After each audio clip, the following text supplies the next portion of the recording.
Hi, welcome to In 5 Minutes. Now, to start with the oscillators, we can say in oscillators it can be divided into basic concept of an oscillator, principal operation, then condition for oscillation, which is the most important part, then the different types of oscillators.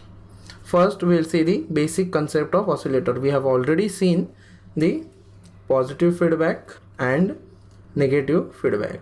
We have seen the drawbacks of negative feedback. Gain decreases, you can say, but bandwidth is increasing in case of the negative feedback. But the main application of positive feedback is over here in the oscillators.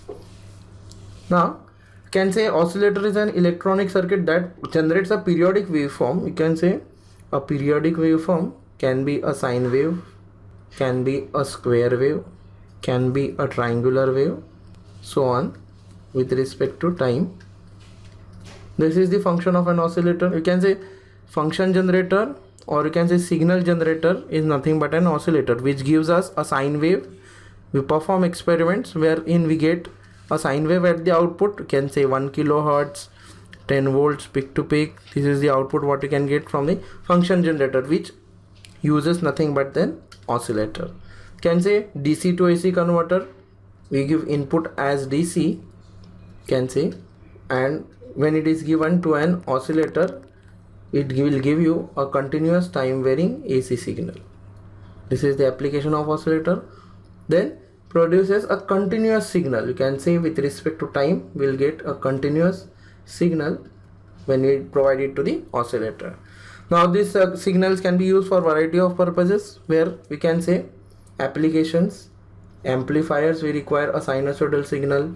Then clippers, clampers, we require square waves, sine waves. So here we can use the output from the oscillator. Now digital systems including computers, test equipments make use of oscillators. As you know, clock pulses are required. Can again use the oscillator to oscillate at a particular frequency. An oscillator is a circuit that produces repetitive signal from DC voltage. You can say when DC voltage is provided, it will produce continuous sine waves, that is oscillations. Now feedback oscillator relies more on, it is written as positive feedback of the output to maintain the oscillations. That means it produces a regenerative action. Positive feedback basically provides a regenerative action, and in oscillator what we want a continuous sinusoidal square wave, and that is the requirement for oscillation. So for that we use positive feedback, and this action what we are getting over here is nothing but regenerative action, which is provided by, can say, only positive feedback.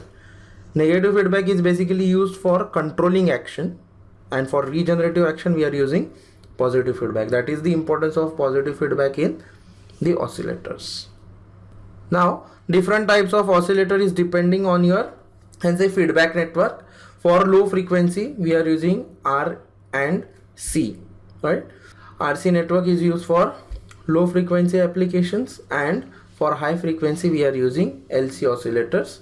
In that you have Wien bridge phase shift and RC phase shift oscillator, and RC using Wien bridge, and in LC you have Hartley, Colpitts and Clapp oscillator, one more, and crystal oscillator. Again you can have twin T oscillator. These are different types of oscillators what you can have in LC type.